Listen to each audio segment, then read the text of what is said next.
Hey friends, Miss K here with a fun twist on the traditional Princess and the Frog story. This one is called The Horned-Toad Prince. It was written by Jackie Mims Hopkins and illustrated by Michael Austin. Riba Joe loved to twang her guitar and sing while the prairie wind whistled through the thirsty sagebrush. Singing with the wind was one of the ways Riba Joe entertained herself on the lonesome prairie. Sometimes she amused herself by racing her horse, Flash, against a tumbleweed cartwheeling across her daddy's land. But her favorite pastime of all was roping. She lassoed cacti, water buckets, fence posts, and any unlucky critter that crossed her path. One blustery morning, as she was riding the range looking for something to lasso, Riba Joe came upon a dry riverbed. Her daddy had warned her to stay away from these arroyos. He'd told her that a prairie storm could blow in quicker than a rattlesnake's strike, causing a flash flood to rip through the riverbed.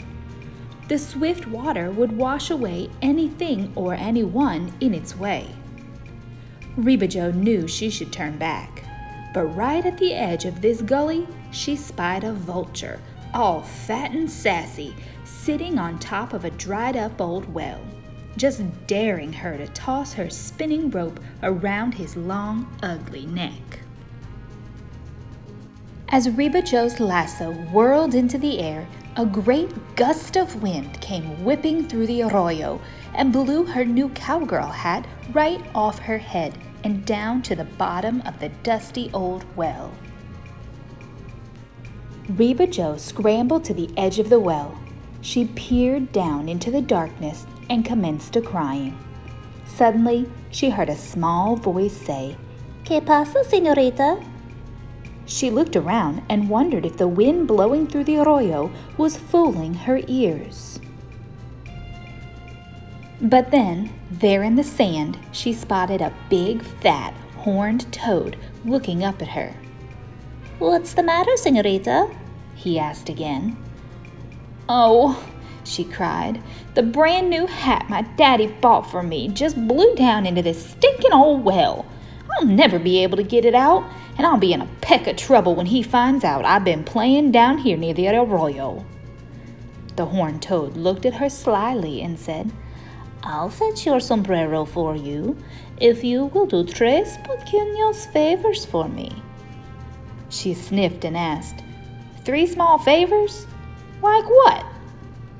"All you have to do is feed me some chili, play your guitarra for me, and let me take a siesta in your sombrero." "Some chili, a song, and a nap in my hat? I don't think so, amigo," replied Riba Joe.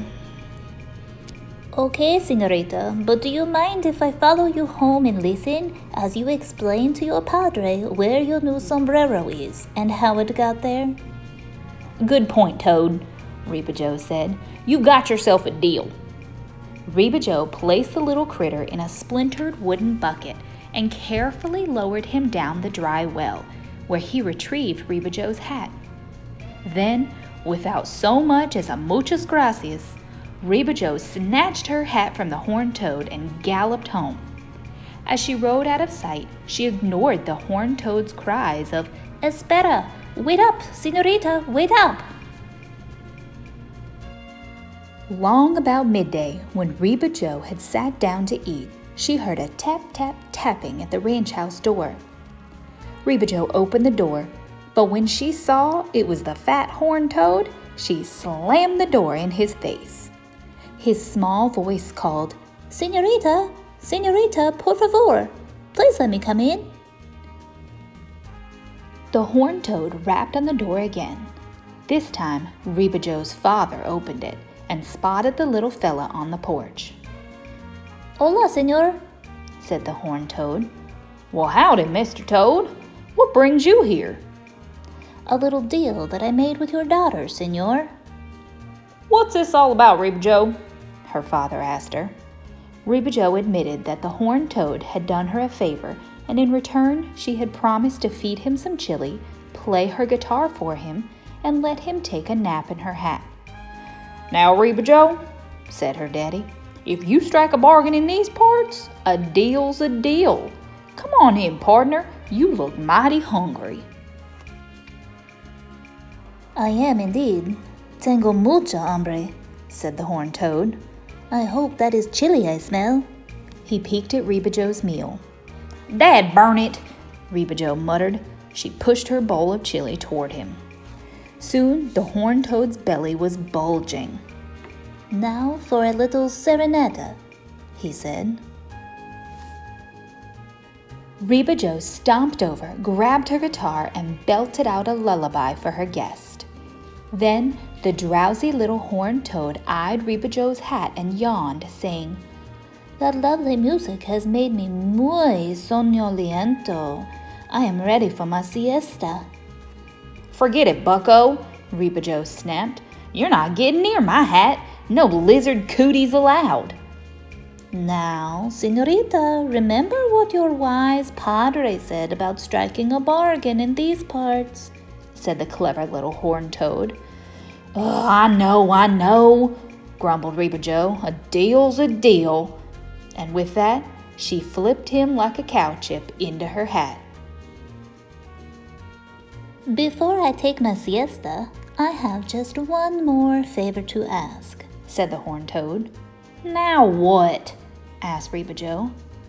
"Would you give me a kiss, por favor?" asked the horned toad. "You've got to be kidding!" shrieked Riba Joe. "You know dang well a kiss wasn't part of this deal, you low-life reptile."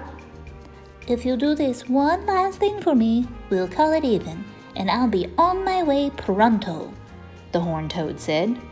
"You'll leave right away?" Riba Joe asked suspiciously. "You promise?" "Sí, te lo prometo," agreed the horned toad.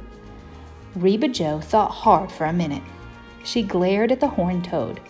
"I can't believe I'm even considering this," she said. "But if it means you'll leave right now, pucker up, lizard lips." But before Riba Joe could wipe the toad spit off her lips, a fierce dust devil spun into the yard, swept the horned toad off his feet, and whirled him around in a dizzying cloud of prairie dust. When the dust cleared, there before Riba Joe stood a handsome young caballero. "Who are you?" Riba Joe demanded, staring at the gentleman. "I am Prince Maximilian Jose Diego Lopez de España." "Whoa, how did this happen?" Riba Joe asked in amazement. "Many years ago, when I came to this country, I offended the great spirit of the arroyo. The spirit put a spell on me and turned me into a horned toad. For many years, I've been waiting for a cowgirl like you to break the spell. Muchas gracias for my freedom, señorita. Now I'll be leaving as I promised." "Now hold on for just a dadburn minute," said Riba Joe, stepping in front of the nobleman. "I recollect my daddy reading me a story where something like this happened. Aren't we supposed to get hitched and ride off into the sunset?" With a twinkle in his eye, the caballero replied, "Lo siento. So sorry, Riba Joe. When you strike a bargain in these parts, a deal is a deal. Adios, señorita."